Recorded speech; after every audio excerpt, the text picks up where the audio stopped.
Selamat tengah malam kepada semua pendengar Misteri Jam 12. Bersama dengan saya, Casey, akan sampaikan kisah yang pertama pada tengah malam ini. Kisah yang ingin saya bacakan ini datang daripada Kak Norma. Katanya ini berkenaan dengan percutian yang mana beliau dengan keluarga bercuti di Kuala Lumpur dan menginap di salah sebuah servis apartment. Ingat, bukan hotel, tetapi beliau dengan keluarga, kata Kak Norma, menginap di sebuah servis apartment. Pendengar Ria 897, peristiwa yang ingin dikongsi sama oleh Kak Norma. Katanya dalam servis apartmen yang kakak tinggal bersama dengan suami, dengan 2 orang anak dan juga pembantu kakak. Ia mempunyai 3 bilik tidur. 3 bilik tidur, ada ruang tamu, ada dapur, dan ini terletak di salah sebuah kawasan di Kuala Lumpur. Pada mulanya bila sampai, dah check in, bawa barangan naik ke atas, besar, cantik. Tidak ada apa-apa yang mungkin masalah yang dapat dirasakan tentang servis apartmen yang kami sewa ketika bercuti di Kuala Lumpur di Malaysia. Tapi bila malam menjelang tiba, beberapa perkara pelik berlaku untuk malam yang pertama. Kakak dengan suami dengan anak semua bercuti di sana untuk 3 malam, Casey. Jadi setelah kami check in, beg hantar di atas, letak, kami terus turun, tinggalkan apartmen berkenaan, keluar, jalan-jalan, makan, shopping, pergi sana, pergi sini. Bila pulang ke hotel ataupun pulang ke servis apartmen, waktu itu dah sekitar hampir jam 10 lebih malam. Masing-masing semua dah kepenatan. Masing-masing pun nak mandi. Mujurlah dalam servis apartmen ini ada 2 tandas. Ada 2 bilik tandas. Jadi nak mandi itu cepat sedikit lah. Dalam bilik kakak master bedroom ada 1, dan ada 1 common toilet yang boleh digunakan oleh 2 bilik yang lain. Kakak dengan suami 1 bilik dalam master bedroom. Anak kakak kedua-duanya anak perempuan 1 bilik, pembantu rumah 1 bilik bersendirian. Jadi masing-masing mandi, bersihkan diri. Kita pun berkumpul dekat ruang tamu, duduk. Kita makan dessert yang kita beli. Ya, tengah makan sambil tu bercakap, tengok TV, buat-bual besok plan nak buat apa. Masing-masing dah kepenatan masuk dalam bilik. Kakak ni pula pada malam yang pertama nak basuh pakaian, Casey.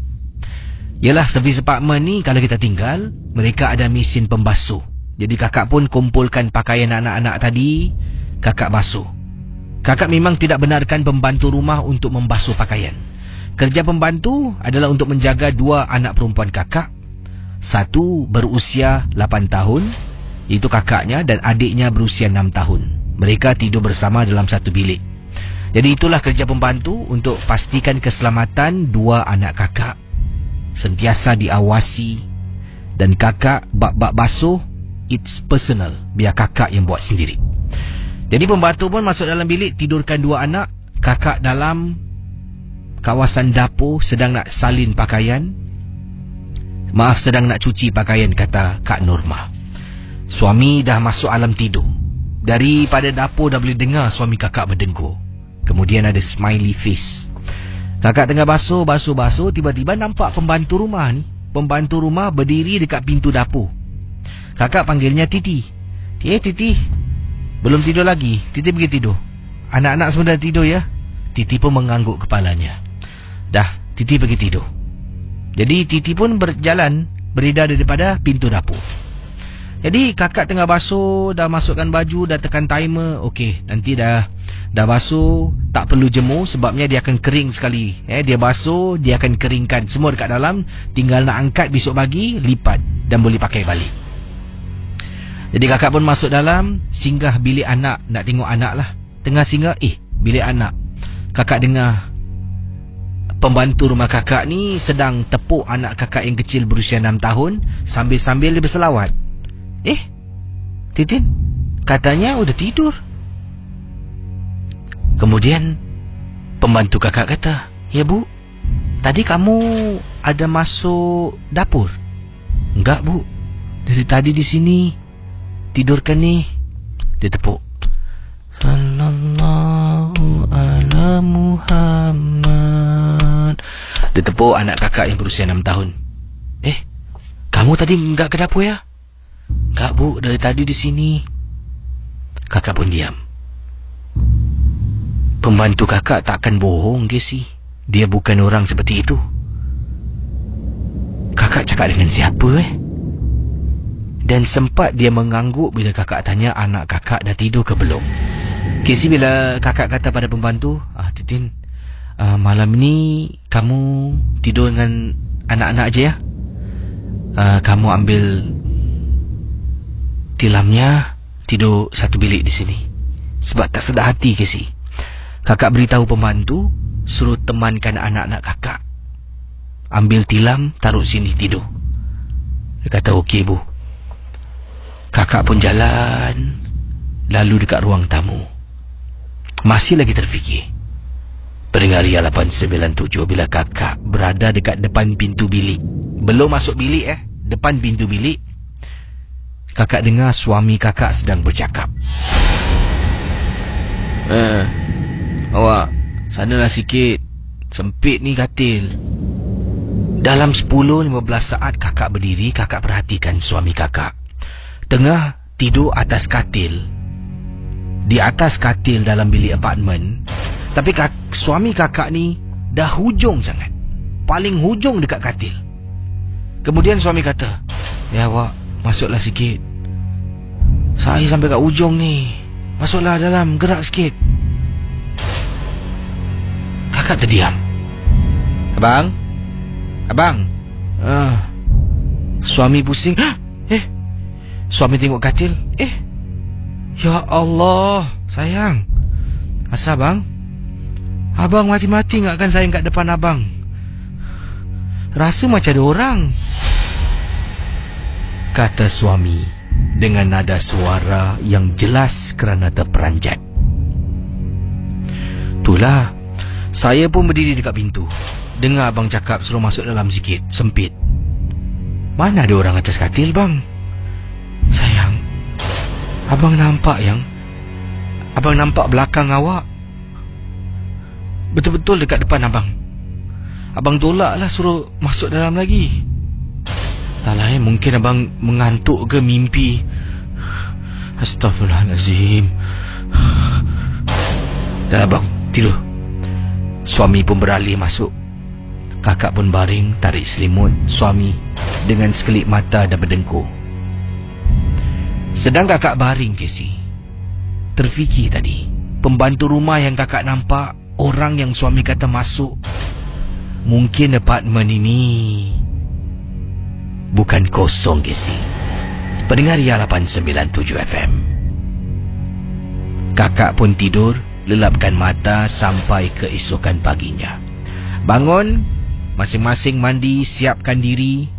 Dah siap sedia nak keluar, nak ronda-ronda kota, nak makan, nak ke sana ke sini, beli belah. Dalam kenderaan yang mana dipandu oleh suami.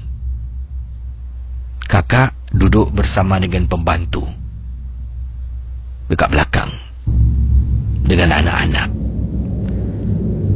Pembantu berbisik dengan kakak. Ibu, apa Tin?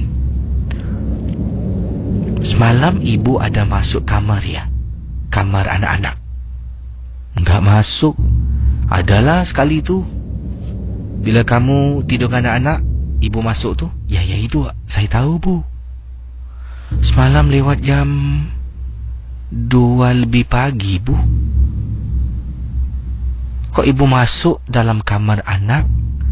Ibu berdiri merenung ke arah anak-anak. Itu bukan aku. Aku lagi tidur dalam kamar. Iya, saya pun yakin itu bukan ibu. Lalu saya membaca ayat kursi, Bu. Ibu marah. Mata ibu dibesarkan. Lihat saya. Saya terus baca, ibu lalu keluar. Ibu, ada sesuatu yang enggak elok tentang apartemen itu, Ibu. Ya, semalam ibu rasakan 2 kali. Bapak kamu bersama. Katanya ada orang tidur sama dengan dia atas katil. Dia fikirkan ibu yang tidur sama dengan dia. Maksudkan ibu masuk dalam kamar semua semalam. Ya, Bu. Titin, malam ni kamu tidur lagi ya dengan anak-anak. Biar bisa, Bu, malam ini, malam esok. Titi tengok-tengokkannya. Ibu risaulah. Casey, nasib baiklah saya ada seorang pembantu yang bagus, yang baik, yang pandai menjaga anak saya.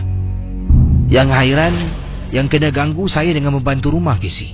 Suami saya tak kena, anak-anak saya 2 orang tak kena. Alhamdulillah, saya bersyukur anak saya tak kena. Suami macam tak ada perasaan. Kakak dengan pembantu lah. 3 malam Casey dekat apartmen ni. 3 malam kami terkena gangguan. Malam yang kedua, kakak dengan pembantu berdua tengah duduk dekat ruang tamu. Anak sedang duduk dekat ruang tamu tapi di sofa. Kakak dekat ruang tamu dekat meja makan. Suami pula berada dekat bawah. Katanya nak pergi beli barang sekejap. Waktu tu sekitar jam 9 lebih malam. Malam yang kedua, 9 lebih malam. Kami pulang lebih awal sebabnya hujan lebat. Tak dapat teruskan ke mana kami nak pergi. Selepas maghrib dah sampai dah, Casey, dekat apartmen kami. Tengah bercakap dengan pembantu, tiba-tiba kakak nampak. Sebab bilik pembantu dengan bilik anak-anak ada pintu. Pintu tu boleh menyambungkan bilik sebelah dengan bilik sebelah. Kakak lihat ada orang lalu, Casey, jalan tembus daripada bilik pembantu pergi ke bilik anak-anak kakak. Astaghfirullahaladzim, astaghfirullahaladzim, astaghfirullahaladzim. Bu kenapa, Bu? Aku tak tahulah, Tin. Apartmen ini sudah, Bu, jangan kata apa-apa ya, Bu. Casey, dia ni macam tak suka kehadiran saya dengan pembantu. Bayangkan pembantu rumah saya bila semua dah masuk bilik nak tidur, pembantu rumah tidurkan anak-anak saya dalam bilik. Saya dengar, Casey, pembantu baca Quran. Saya bangun dari katil, berjalan, nampak dalam bilik pembantu saya sedang duduk tepi katil anak saya ni, pegang Al-Quran, sedang membaca Al-Quran. Subhanallah. Alhamdulillah, syukur aku dapat pembantu macam ni. Tengah pusing belakang, daripada bilik anak boleh nampak terus pintu bilik suami, nampak tepi katil.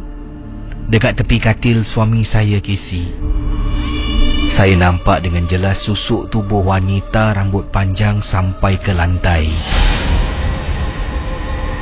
Titin, mohon maaf ya. Ya, Bu. Tak apa. Kamu terus baca ya. Jangan lewat sangat, nanti kepenatan. Tidur awal ya. Ya, Bu. Sebenarnya saya bersuara dengan pembantu nak minta temankan saya masuk bilik. Tapi terfikir pula, kalau ditemankan aku masuk bilik, anak aku 2 orang ni macam mana? Tak apalah. Kuatkan semangat, kata Kak Nurma. Jalan menuju ke arah bilik. Depan pintu bilik suami, Bismillahirrahmanirrahim. Assalamualaikum. Masuk dalam, naik atas katil, tidur sampai ke pagi. Terima kasih kepada semua para pendengar Misteri Jam 12. Sedang bersama dengan saya Casey di Ria 897 FM. Ya, terima kasih sekali lagi. Dan kisah tadi pada Kak Nurma, sebenarnya mereka menetap di apartmen ini selama 3 malam. Malam kedua pun sama, malam ketiga pun gangguan agak serupa, penampakan, kedengaran suara. Dan Kak Nurma kata anak menjalankan tanggungjawab dengan baik. Jadi hashtag luar biasa pembantunya. Jadi bagus. Pada teman-teman yang sedang mendengar sekarang ini, terima kasih. Misteri Jam 12 bertemankan saya Casey. Apa khabar semua? Hujung minggu lalu ketika satu acara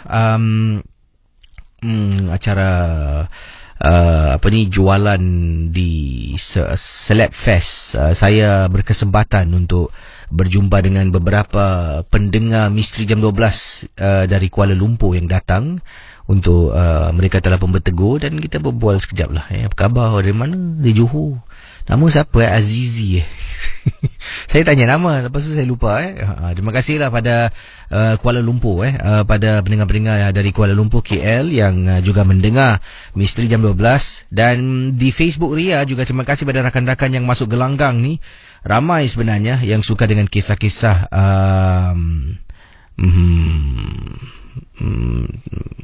yang juga suka dengan kisah-kisah dikongsi sama. Baik, kalau sudah bersedia, kita teruskan dengan kisah yang berikutnya. Kalau tadi kisah tu agak panjang sedikit, yang ini adakah panjang, pendek? Tengok je lah, kita dengar je lah. Baik, Misteri Jam 12 hanya sekadar hiburan. Jangan percaya dan terikut-ikut dengan apa yang anda dengar. Selamat tengah malam kepada semua pendengar Misteri Jam 12. Kisah berikut ini yang ingin dikongsi sama. Ini datang daripada Dira. Dira berkongsi pengalaman beliau ketika memandu seorang diri pada waktu malam. Kata Dira, Casey, saya pendengar Misteri Jam 12 ingin berkongsi pengalaman kisah misteri ketika memandu pada waktu lewat malam. Kejadian ini berlaku ketika saya sedang memandu, iaitu memandu dekat Lebuh Raya Pantai Timur 2, LPT2 kata beliau. Dekat mana tu Lebuh Raya Pantai Timur 2? Saya tahu Lebuh Raya Utara Selatan, itu yang selalu saya gunakan. Jadi katanya memandu dekat kawasan Lebuh Raya Pantai Timur 2 seorang diri, dengan kenderaan saya yang agak perlahan ni, sebabnya saya memandu kereta Myvi jenis kecil. Jadi pandu pun tak boleh laju dalam malam gelap. Saya pun seorang wanita, jadi tak berani nak pandu dekat lorong laju. Pandu perlahan-lahan, dan lebih perlahan kita memandu, lebih seram bila melihat keadaan sekitaran kawasan Lebuh Raya Pantai Timur 2, ataupun kata beliau di sini singkatannya LPT2. Mula-mula Casey, saya buka radio, mendengar lagu-lagu yang berkumandang dekat radio. Macam-macam lagu lah. Keluar lagu Hakim and the Magistrate lah, kata beliau. Keluar lagu Siti Nurhaliza lah. Jadi sedang memandu, daripada mendengar lagu, tiba-tiba terdengar suara macam orang memanggil hey, tapi dalam nada suara halus dan berbisik. Kemungkinan beliau ni mungkin sedang memandu seorang diri. Jadi apa yang berlaku, dia terdengar bunyi orang memanggil hey, katanya di sini, yang mana beliau terdengar ketika sedang memandu seorang diri. Jadi beginilah keadaannya. Kemungkinan kemungkinan.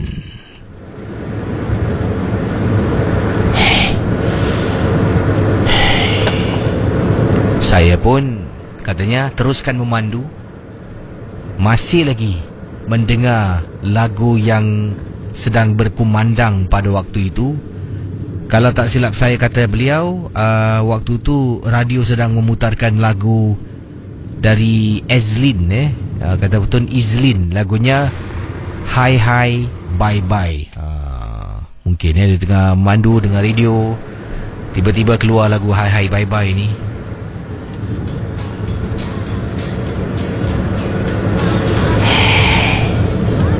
Dah lah, aku tak kacau kau, jangan kacau aku.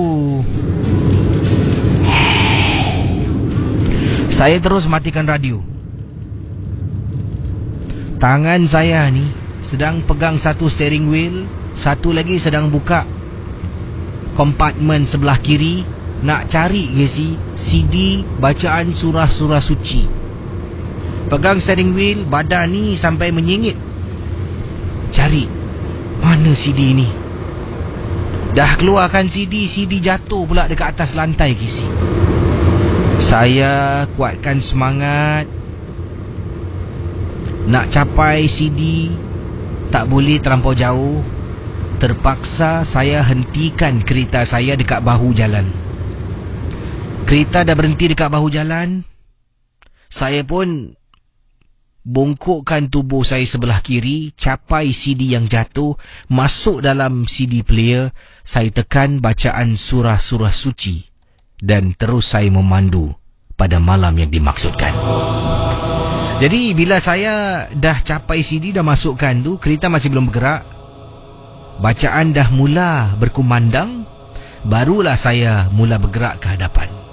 Sedang memandu, tiba-tiba depan ni masih lagi dekat bahu jalan. Saya masih belum lagi masuk lorong paling kiri di lebuh raya ni. Jadi apa yang berlaku, katanya Dira, tengah pandu dan saya dah beri isyarat nak tukar lorong. Betul-betul jarak lebih kurang dalam 2-3 meter depan saya ternampak susuk tubuh berpakaian serba putih sedang berdiri dekat depan saya. Lampu pada kenderaan saya ni memancar ke arah susuk tubuh tu. Dapat lihat dengan jelas bahagian tepi ada orang tengah diri dekat tepi jalan. Kesi, di tepi jalan yang gelap, waktu lewat malam di lebuh raya Pantai Timur 2, yang mana kiri dengan kanan adalah bukit-bukit, hutan-hutan, Kesi.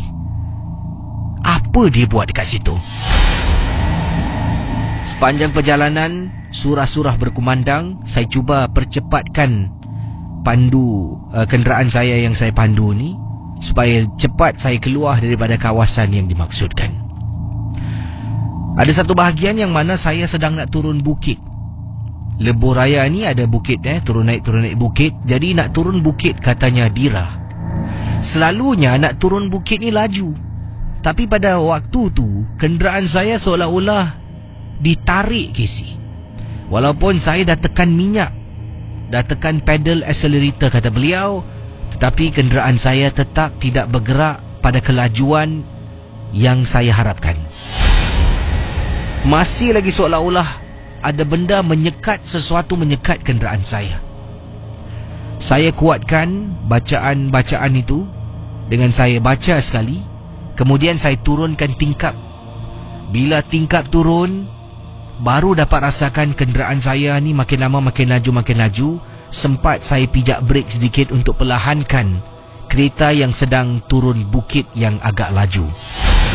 Saya memang tak dapat lupakan, kata Dira.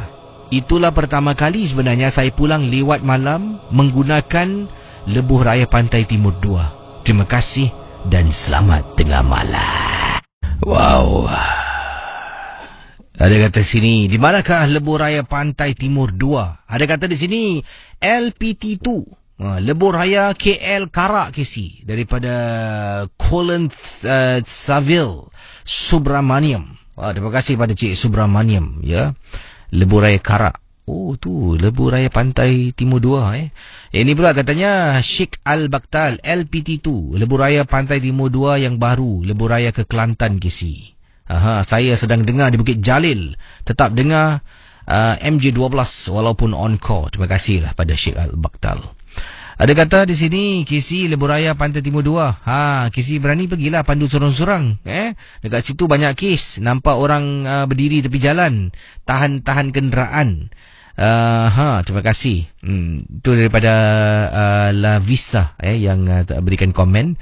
Mawar Berduri kata LPT itu lebuh raya Pantai Timur lah, Kesi. Lebuh raya menghala ke Kuala Lumpur untuk pergi Terengganu dan Kelantan. Oh, itu dia. Jadi bayangkan beliau memandu dekat lebuh raya tu sorang-sorang. Oi, seram. Boleh dengar orang kata hey, tetapi dengan nada suara yang lembut dan halus.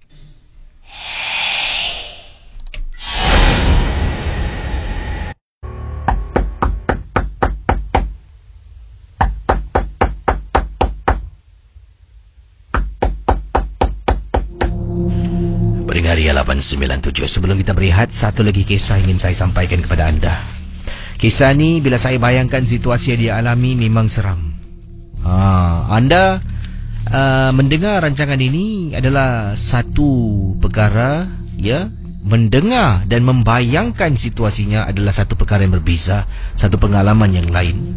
Jadi Theatre of the Mind, walaupun MJ12 ni bukan sebagai satu rancangan di kaca TV, ia mengajak anda untuk mengilhamkan sendiri ataupun membayangkan sendiri situasi yang dialami oleh pendengar.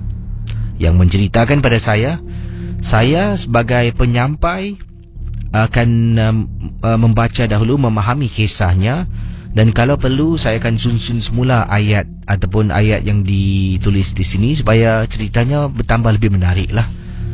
Suspennya ada seperti kisah berikut ini. Anda bayangkan, ini kiriman daripada Zurah yang berkongsi pengalaman beliau.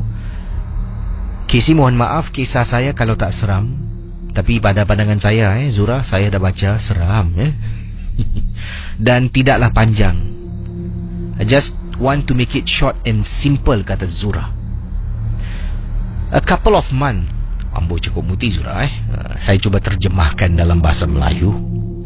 Beberapa bulan sebelum arwah nenek saya meninggal dunia ni, dia dalam keadaan sebelum ni, dalam setahun dua tu dah nyanyuk tau Casey. Dan beberapa bulan sebelum dia meninggal, dia ni suka sangat suruk dalam almari. Dalam bilik dia ada satu almari sliding door. Nanti beberapa kali sewaktu dia ada hobi surukkan dirinya dalam almari, saya dengan mak saya cari nenek macam nak rak sampai keluar dari rumah, walaupun kita tahu pintu tu dah dikunci dengan mangga. Itu adalah satu perkara yang harus diwajibkan dalam rumah.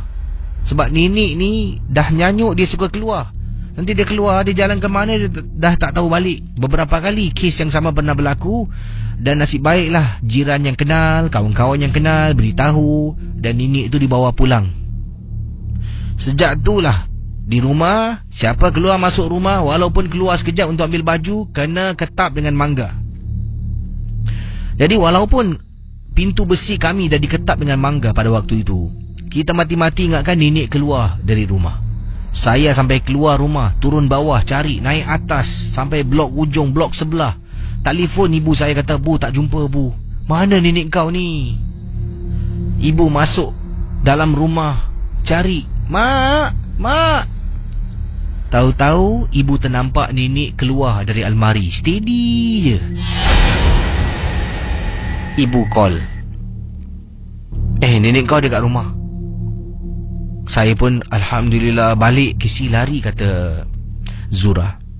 Sampai dalam rumah, tanya, mana nenek pergi? Nenek kau sembunyi dalam almari. Sejak waktu tu, bila nenek tak ada dalam rumah, tempat pertama kita akan pergi dalam almari. Dia akan duduk dalam almari, dekat baju-baju yang digantung tu. Sebabnya ada ruang yang besar, muat untuk tubuh nenek. Dia akan duduk dekat dalam. Kemudian dia akan main ketuk-ketuk pintu almari. Kita tahulah dekat dalam. "Nek, keluarlah Nek. Kenapa duduk dalam almari? Kan sempit." "Aku sukalah duduk gelap macam ni. Nanti satu hari aku mati pun tempat dia gelap macam ni." Nenek saya cakap. "Kenapa Nek cakap macam tu?" "Aku ni dah nak mati. Nanti masuk kubur pun sama juga, kiri kanan tembok. Sebelum tu aku masuk dalam sini dulu," kata nenek saya. "Make sense Casey," kata Zurah. "Memang masuk akal. Tapi seram juga Casey." Selepas nenek dah pergi meninggalkan dunia, beberapa bulan selepas itu, bilik nenek kosong, tak ada orang. Tapi kadang-kadang bila saya masuk bilik nenek, nak ambil barang, nak simpan barang, malam-malam hari akan dengar Casey.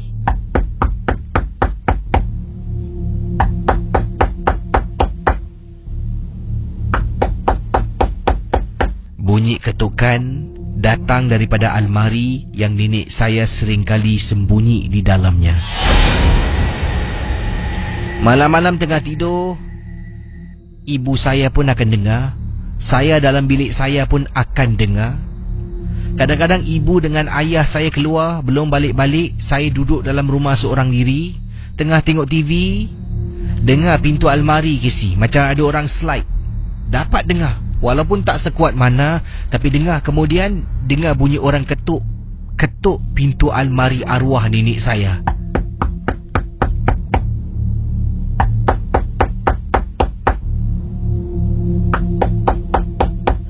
Pendengar Ria 897 FM. Ibu saya akhirnya mendapat nasihat daripada seorang pakar perubatan. Dia memberitahu almari yang dimiliki ini perlu tak nak disimpan ataupun boleh diberikan pada seseorang ataupun boleh dibuang. Jadi ibu kata tak kisah, pakaian-pakaian ini pun dia nak sedekahkan pada orang. Katanya buat secepat mungkin, masuk dalam kotak. Baju tu nak sedekah-sedekah, almari kalau tak nak sedekah boleh buang. Sebab benda ni gangguan ni akan berlaku tak tahu sampai bila. Jadi masalahnya ibu sibuk, saya sibuk, bapak pun sibuk, nak cari orang untuk angkat almari pun susah. Daripada jumpa pakar 2-3 hari, seminggu, masuk sebulan, 2 bulan tetap dalam rumah tu, almari nenek tetap kedengaran ada orang main ketuk-ketuk, kadang-kadang main slide pintu almari berkenaan. Okey, Misteri Jam 12 kembali bersama dengan saya Casey setelah kita berehat dengan 3 buah lagu. Dan tadi lagu anda dengar dari penyanyi Singapura Farhan Shah dengan lagunya Terjatuh Hati. Sedap lagu tu Mungkin pada pendengar-pendengar di Malaysia yang sedang mendengar sekarang ini, jangan lupa untuk cari Farhan Shah. Seorang anak muda, berbakat besar, mempunyai gaya rupa, dan sekarang ini beliau berada di Australia untuk melanjutkan pelajarannya di sana. Dan lagu tadi merupakan single terbaru dari Farhan Shah, lagu yang diberi nama Terjatuh Hati. Sebelum ini beliau telah pun menghasilkan lagu seperti Istimewa dari Farhan Shah juga. Boleh cari beliau Farhan Farhan Shah SHAH. Dan sebelum tu anda dengar lagu dari Dio. Oh yes, Holy Diver. Dang dang dang dang dang dang dang dang dang dang dang dang dang dang dang dang. Holy Diver, you've been there too long in the midnight sea. Saya lirik embus sajalah Jadi bunyi kadang-kadang hidup mesti confident tu tuan-tuan. Dan sebelum Holy Diver, anda dengar lagu Alda Risma, lagu Menanti Kekasih. Menanti kekasihku, jangan tinggalkan aku. Dalam lagu ni, wanita yang menyanyikan ni, dalam lagu ni dah meninggal dunia. Kemudian dia suruh kekasihnya join dia. Kalau kau nak bersama dengan aku, kau pun mati sekali. Nampak? Sebab tu dia kata dia dekat atas pokok, malam ini sunyi sepi, aku duduk seorang diri di atas pohon, di atas dahan, dengan baju putih, rambut panjang. Nampak? Cuba anda menghayati lirik lagu berkenaan. Selamat pagi kepada semua geng-geng Misteri Jam 12. Ada yang sedang mendengar MJ12, berada di Kuala Lumpur seperti sahabat saya ni, jauh betul dekat Kuala Lumpur, sedang mendengar Misteri Jam 12. Terima kasih pada anda. Dengan kata beliau dengan keluarga mendengar MJ12 dari Kuala Lumpur. Terima kasihlah ya. Jadi ada juga kisah-kisah yang dikongsi sama pada hari ini. Ada pendengar kita, biasa simak dulu kiriman-kiriman yang dikirimkan di Facebook Ria 897 FM maupun di Instagram Ria 897. Yang ini Facebook. Ramai pendengar-pendengar MJ12 ada di sini. Katanya omong-omong soal highway Puaka macam LPT2 Indonesia pun ada pun highway yang berpuaka bernama Cipularang, seputaran ke KM ke 80 hingga 100. Oh ya ke? Elvin Arik. Ya. Indonesia pun ada highway yang berpuaka Biar saya cuba cari cerita mungkin kisah berkaitan dengan highway yang berpuaka pada malam ini. Ya. Di Singapura ada tak highway yang berpuaka? Kalau Singapura highway yang berpuaka, saya rasa jalan adalah jalan-jalan yang dikaitkan dengan seram-seram. Highway tu taklah sangat Antaranya Old Tampines Road, Old Upper Thomson Road. Dekat kawasan-kawasan tu seringkali dikaitkan dengan kisah-kisah seram, kisah-kisah misteri. Okey, kita juga ada perkongsian pendengar-pendengar yang berkongsi dan macam-macam kisah yang diketengahkan.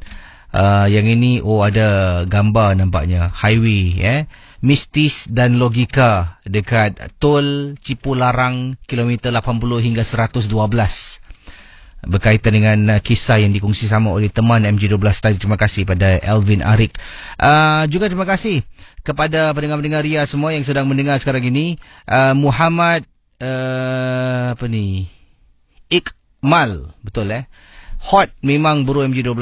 Semua cerita atas pengalaman mereka itu sendiri, mereka yang alami atau direka.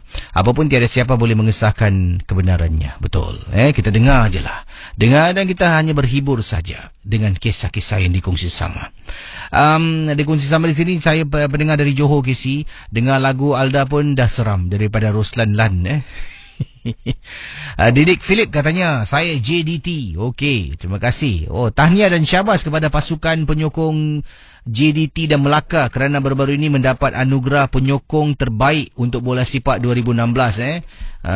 Jadi syabas dan tahniah kepada penyokong-penyokong JDT dan juga pasukan bola sepak Melaka mendapat gelaran penyokong terbaik baru-baru ini di anugerah bola sepak di Malaysia. Maaf ya, sedang ngantuk sambil dengarin Radio Ria. Bolehlah tengok gambar ni sebentar biar mata hilang stres. Dia kirim gambar kuntilanak Muti Alef.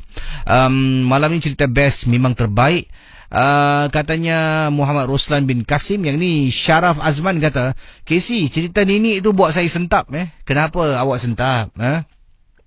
Ini pula kiriman daripada Nabilah. Nabilah kata, Casey, kisah Nini yang ketuk-ketuk almari tu seram sih.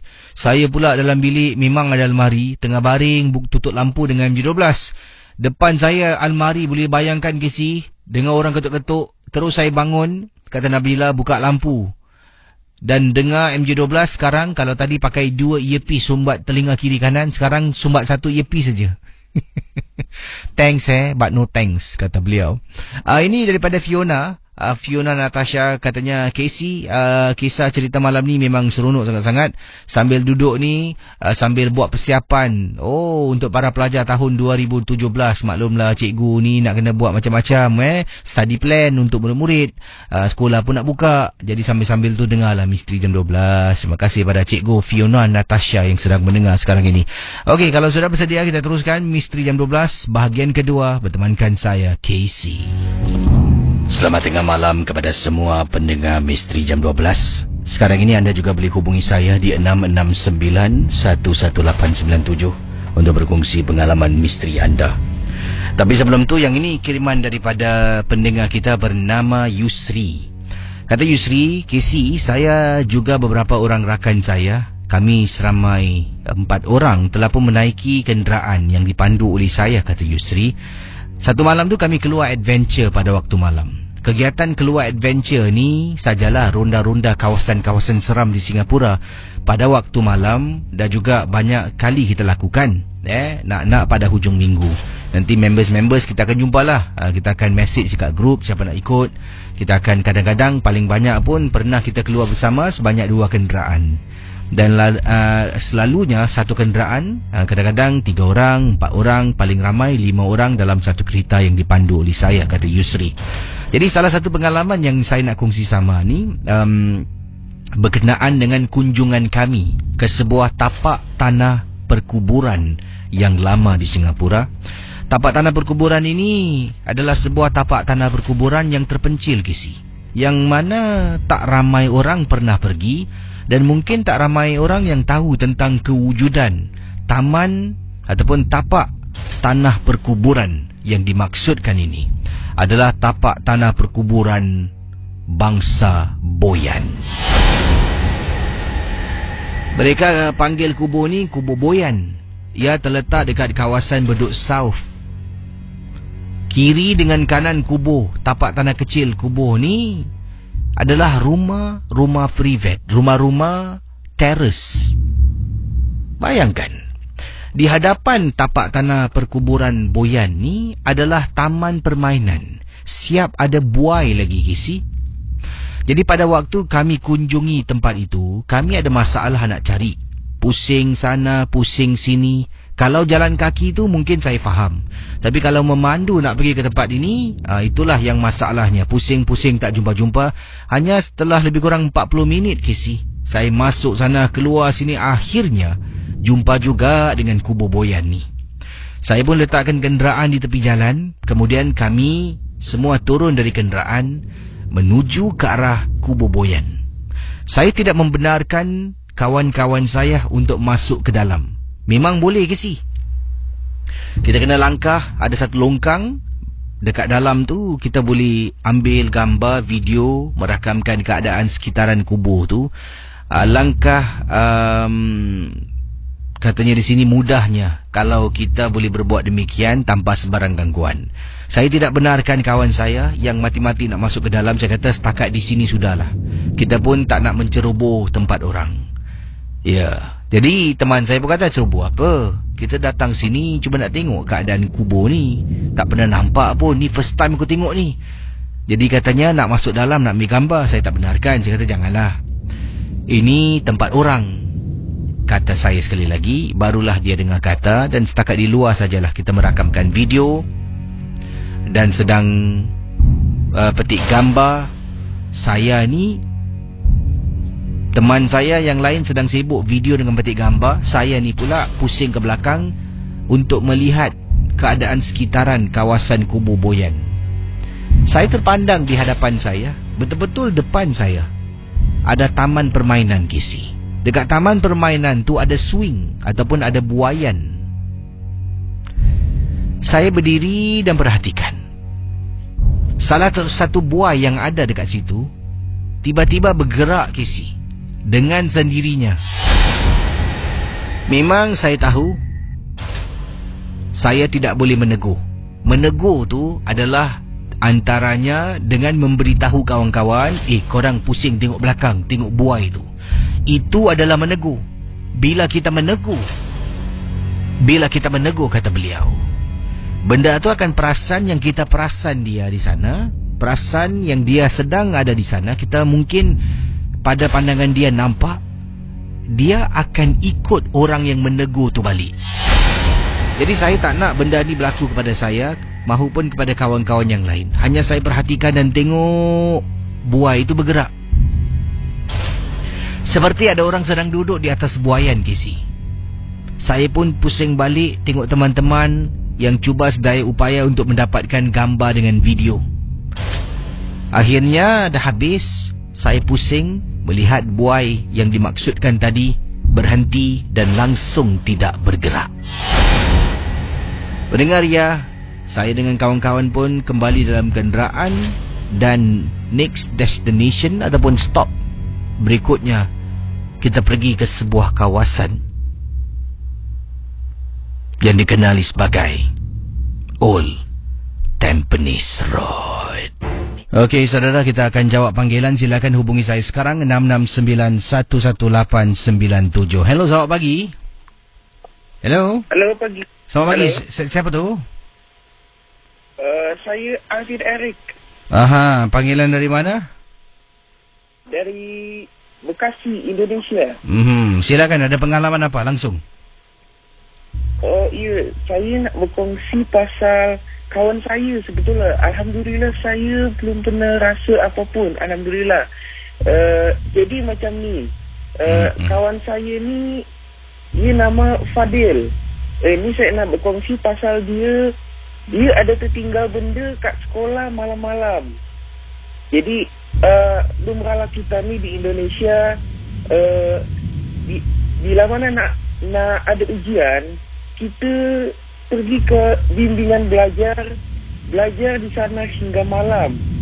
Boleh sampai jam 12 malam hingga jam 1 malam. Tapi kawan saya ni, dia tertinggal notebook di kelas dia. Itu sekitar jam 10 malam, jam 9 malam Casey. Selepas itu dia nekat Casey, macam brave dia berani, dia pergi ke sekolah malam-malam seorang diri Casey. Memang Casey, sekolah kami ni memang agak seram Casey. Ini saya cerita pasal senior high school. Masa ni kami ni dah kuliah lah, mengkaji university.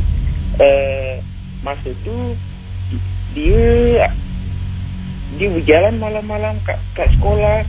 Dia nak cari notebook dia. Memang seram Casey. Dia cari-cari kelas dia. Hingga dia masuk ke kelas dia, dia macam ada orang ikut dia Casey. Dia cakap merinding bulu roma dia Casey. Tapi dia terus jalan. Dia tak nak lihat apapun. Dia tengok bawah. Dia jalan raba-raba bangku. Hingga dia ingat bahawasanya bangku dia tu ada paling akhir, paling belakang. Sebab tu dia tengok bawah, berjalan sampai belakang Casey. Berjalan sampai belakang, sampai dia boleh raba meja kursi dia. Lepas dia raba meja kursi dia macam nak ambil notebook dia. Tiba-tiba Casey, lampu kelas tu terbuka Casey. Kaget memang. Dia terkaget. Dia langsung run away hingga ke bawah lantai sekolah. Hingga sampai kat bawah sekolah Casey. Dia bertemu dengan Pak Gad sekolah kami. Pak Gad tu berkata, kamu ni kenapa datang ke sini Fadil? Enggak Pak, saya mau ngambil buku catatan saya. Di mana? Di kelas saya lantai 2. Kamu berani ke kelas lantai 2 malam-malam? Saya aja selama di sini nggak pernah berani naik ke atas sana. Seram memang Casey. Hingga dia sampai ke bimbingan belajar Casey. Dia cerita pasal benda ni. Merinding bulu roma kami memang Casey. Iyalah macam tu lah. Halo? Ya. Halo? Ya, dengar di sini. Terima kasih ya. Ya, sama-sama Casey. Kembali. Oh iya Casey. Ya. Nak tambahkan sikit lagi tu Casey. Pasal Cipularang Casey. Cipularang ya. Iya, Cipularang. Highway Cipularang itu. Itu yang menghubungkan antara Jakarta dan Bandung. Nampaknya Casey. Iya. Nampaknya kalau tak salah Casey pernah ke Bandung ya. Pernah menggunakan lebuh raya juga. Mesti Casey pernah lewat tu jalan itu. Cipularang ya. Jadi apa yang anda tahu tentang Cipularang yang seramnya tu? Macam ni Casey. Indonesian Highway Corporation, masa mereka nak buat jalan Cipularang tu, mereka tu tak buat. Jika nak buat jalan memutar melewati bukit, sebuah bukit,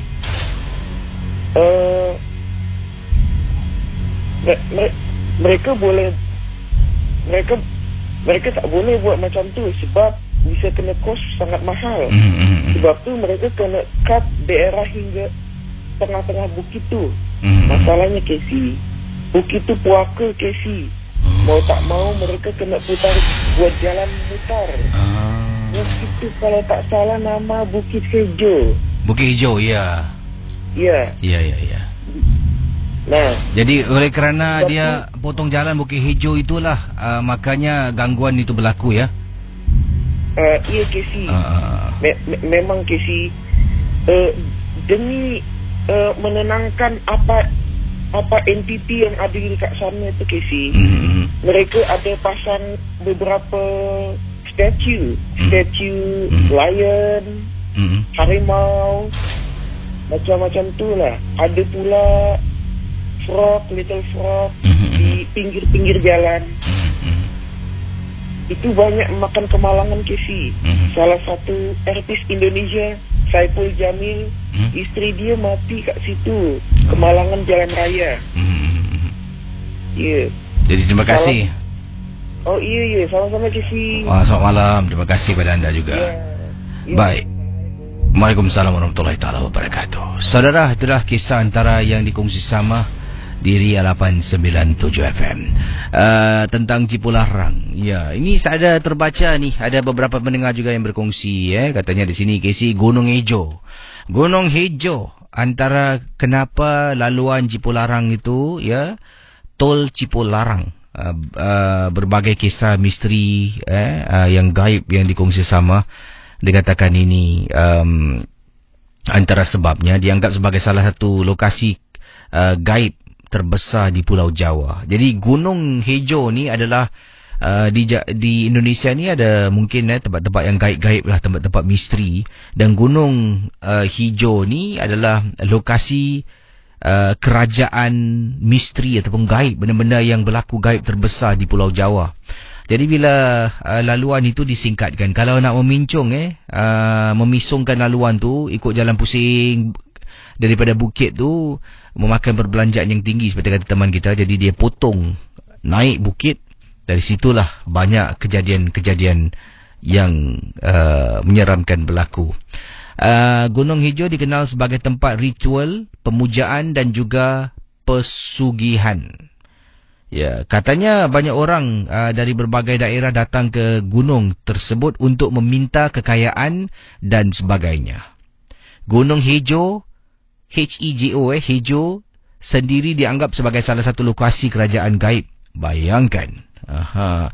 Jadi dalam sejarah Gunung Hijau merupakan tempat petilasan di mana raja-raja Pasudan di zaman dahulu seperti Prabu Kian Santang, Prabu Siliwangi dan banyak lagi lah. Di sini mereka sering melakukan pertemuan untuk membahas berbagai macam hal, mulai dari pemerintahan hingga hal-hal berkaitan dengan agama.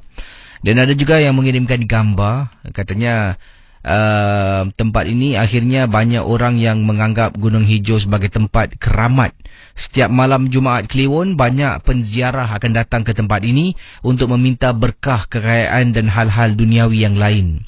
Jadi dalam gambar terlihat seperti ada orang yang sedang duduk di atas permaidani ataupun tikar warna hijau dan sedang meminta sesuatu dekat gunung ini. Dan beberapa masyarakat mempercayai jika daerah ini dijaga oleh pelbagai macam makhluk halus. Di antara ada yang bernama Dewi Campaka, Jin Barkolah dan Hanuman. Ada juga yang sering melihat penampakan wanita cantik berbadan setengah ular berada dekat kawasan Gunung Hijau ini. Salah satu kisah yang dikaitkan juga iaitu jalan tol Cipularang. Seperti yang dikatakan, ada juga yang ternampak susuk tubuh yang menyeramkan. Ada kalanya kenderaan seolah-olah dihentak dan terasa bahagian atas kenderaan seperti ada benda menghentak ataupun menghentak dari atas atau dari belakang kenderaan ataupun mobil yang dipandu. Jadi inilah banyak kisah berkaitan dengan kawasan tol Cipularang. Ya. Wow, saya tengok laluan ni dah seram Kiri kanan hutan, bawah tu ada laluan bawah hutan lagi. Benar ataupun tidak? MJ12 hanya sekadar hiburan. 669-11897 ataupun tidak. Saya telah pun menetap dan juga mempelajari ilmu dari Indonesia, lebih tepat lagi dekat kawasan Cirebon di Indonesia. Ilmu apa? Tidak perlulah saya beritahu lebih mendalam lagi. Ini ilmu kepribadian yang saya pelajari di sana. Hampir 7 tahun saya duduk Indonesia, Kisi. Di Cirebon, kawasan yang jauh daripada Jakarta, Indonesia. Memakan masa beberapa hari sebenarnya untuk sampai dekat Cirebon, sebuah pulau yang memang terpencil. Kawasan ini dipenuhi dengan hutan, dengan bukit, dengan gunung, pemandangan yang cantik.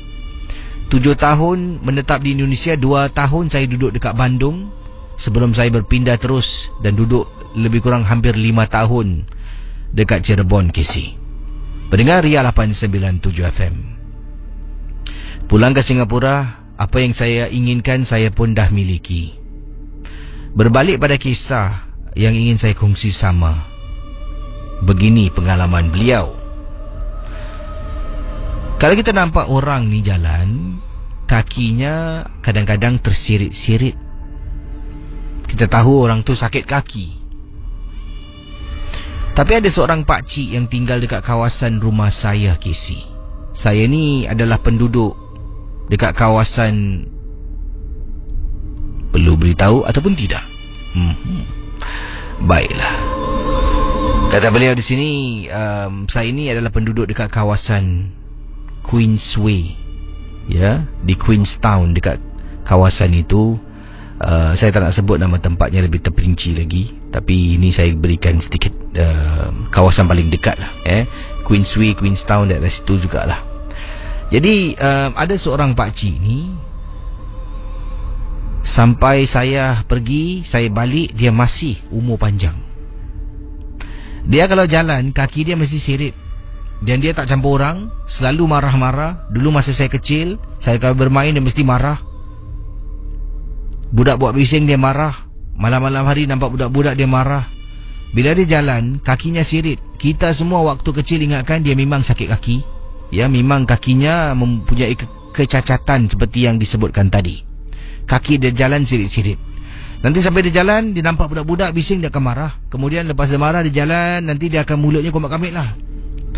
Jadi ramai orang kenal dengan pakcik ni. Siapa yang tinggal dekat kawasan rumah saya tahu siapa yang saya maksudkan.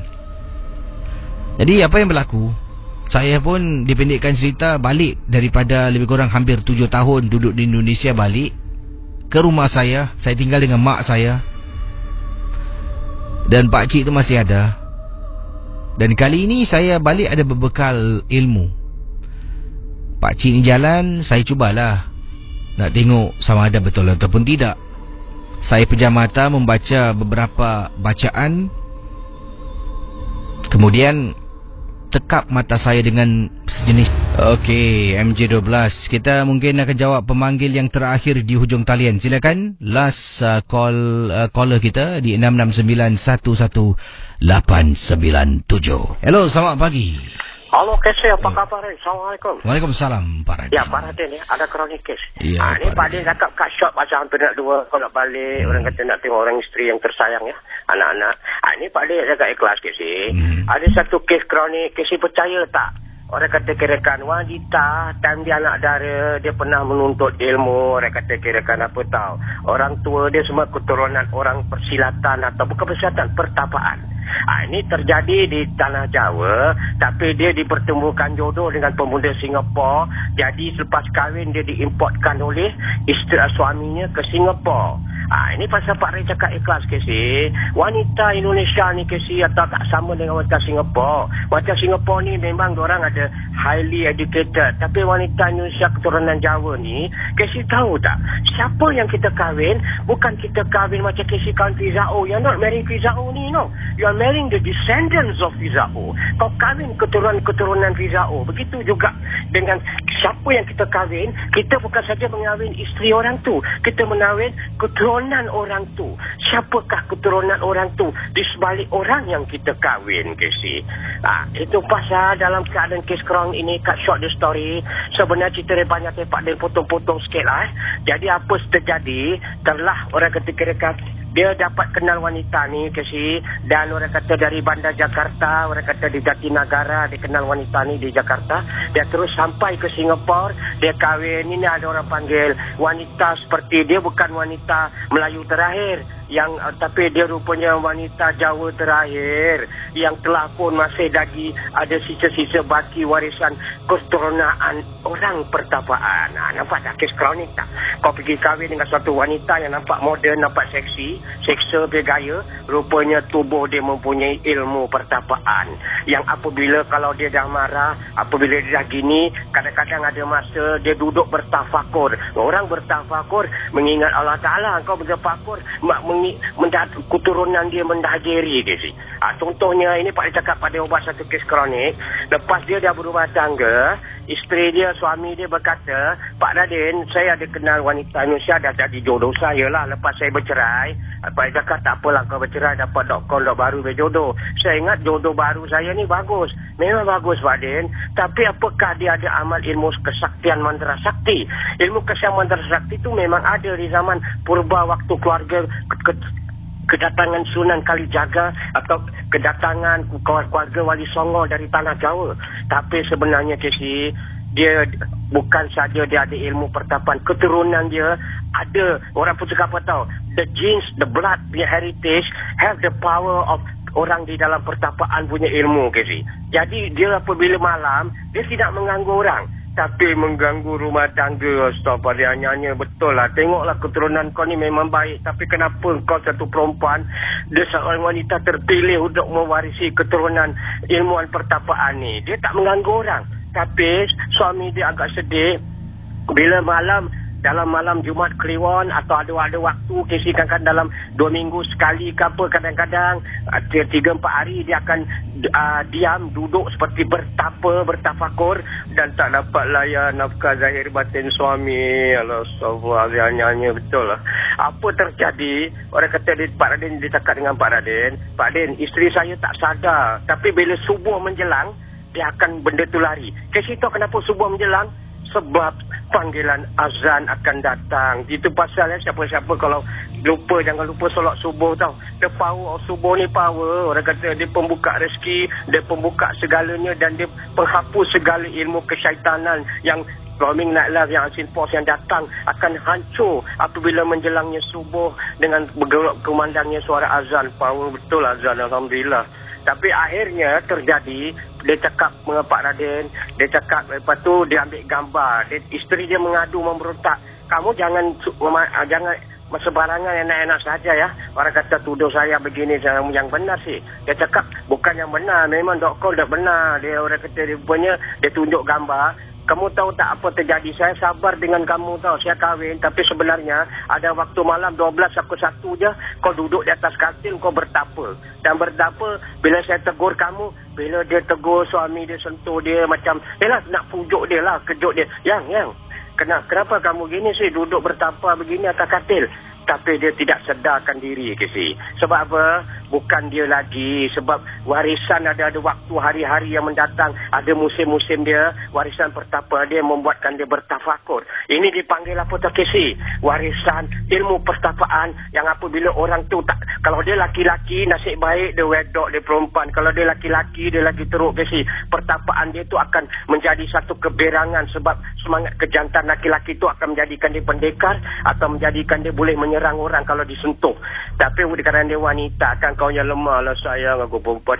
Dia kaunya lemah, kaunya lembut. Jadi orang kata selembutnya akhlak wanita kan ada kesopanan sayang aku. Jadi apa terjadi? Maka Pak Radin, Pak Radin, tapi bila Pak Radin boleh berbicara bahasa Jawa, jadi Pak Radin jumpalah. Pak Radin cakap dengan dia. Mula-mula dia tak percaya, tapi kerana itu pasal bahasa jiwa bangsa. Apabila kita memjiwai seseorang bahasa, orang akan suka. Macam Casey, you speak good English. Kalau Casey jumpa Caucasian ke pun you speak good English, mas. Itu pasal bahasa jiwa bangsa. Berkomunikasi dengan bahasa yang kita suka. Kita suka macam Cina-Cina dulu, dia duduk di kampung. Kalau kita suka tengok orang Cina pandai cakap Melayu, orang kata kira pasal apa, dia bercampur kan. Jadilah dia bahasa jiwa Melayu juga, sebab dia campur orang Melayu, pandai berbahasa Melayu. Dan cut short the story, Pak Radin dia tunjuk gambar dia baru, dia sadar, Pak Radin, saya tak tahu selama ni saya ada warisan. Cuma bila saya dah nikah ni, saya di sini terjadi. Baru Pak Radin tanya, kamu ada buat apa? Saya waktu perawan, waktu saya gini, saya sering ke Gunung Bromo. Tengok Gunung Bromo tu dekat mana tau, daerah Malang ke sini, daerah satu tempat. Orang kata, dan saya sering ikut kakek saya, kadang-kadang duduk aja main ilmu puasa pati gini, seperti orang Jawa, ilmu orang panggil apa tau ke sini. Dan tradisional ilmu Jawian lah, yang diamalkan orang-orang Jawa, tradisi Jawian ni. Jadi bila ada waktu diorang macam nak upgradekan diorang punya macam kalau bahasa Hindu cakap yoga lah. Tapi di sana dia panggil ilmu pertapaan Patigini. Tapi akhirnya rupanya lah Patigini itu bukan benda yang datang ke sini. Rupanya dampingan warisan alam jin kronik yang ada. Kadang-kadang mendampingi dia ke sini sebab perjanjian pertapaan ada. Tapi bila Pak Adin bantu, Pak Adin cakap tak apalah. Tapi bila Pak Adin cuba nak bantu dia, baru nak pegang atas kepala dia, minta izin aku nak pegang bini kau punya rambut aja dekat, tak boleh. Tak apalah Pak Den, ingat macam satu saudara ke cucu lah. Jadi saya bantu. Bila Pak Den pegang aja, dia dah mula mengeraskan diri, dia start pertapaan dan dia mula nak buka gan jurus silat ke sih. Dari sini baru Pak Den tahu, orang kata suami dia bila pegang dia tak marah. Sebab apa? Tengok dalam pertapaan pun perempuan tengok, walaupun di pertapaan kerana suami tu halal, tengok Allah Ta'ala tak izin dia menderhaka dengan suami. Mudah-mudahan pun Firzau tak menderhaka dengan kau. Jadi isteri baik, Allah sayang ku Firzau. Jadi apa terjadi? Pak Adin bantu dia dan dia mula memberontak dan suara jawian bang alam lain berkeluar. Dan akhirnya Pak Adin dapat bantu dan lepas 2-3 hari Pak Adin cakap dengan dia lah, Pak Adin keluarkan cari ilmiah Pak Adin dan pulangkan warisan pertapaan ni ke alam dia. Cara ilmiah dalaman lah, kebatinan yang Pak Adin tak nak sebut. Berpunca Pak Adin cerita who we married, siapa yang kita kahwin, wanita atau suami yang kita kahwin, mereka juga ada alam misteri di sebalik keturunan mereka. Itu saja ya, kronika sudah disettle. Assalamualaikum. Waalaikumsalam warahmatullahi ta'ala wabarakatuh. Terima kasih kepada semua. Saya undurkan diri. Jumpa anda esok malam dalam Misteri Jam 12. Minggu depan dah pun masuk tahun 2017. Bagaimana saudara? Adakah masih saya kerja malam ataupun saya dah kembali? Sebab dikatakan selang-seli dah 3 bulan pagi, 3 bulan malam macam tu. Jadi tunggu je lah. Kalau saya terus kerja malam, malamlah jumpa anda. Kalau saya kerja pagi, pagilah saya bersama dengan anda. Terima kasih sekali lagi kerana menjadikan rancangan MJ12 sebagai rancangan nombor 1 setiap malam menemani anda. Macam saya kiriman saya terima bila Pak Radin muncul, wow, komen dia masuk bertubi-tubi ya. Sekali lagi selamat tengah malam dan bersama dengan kami Ria 897 FM. Bye bye.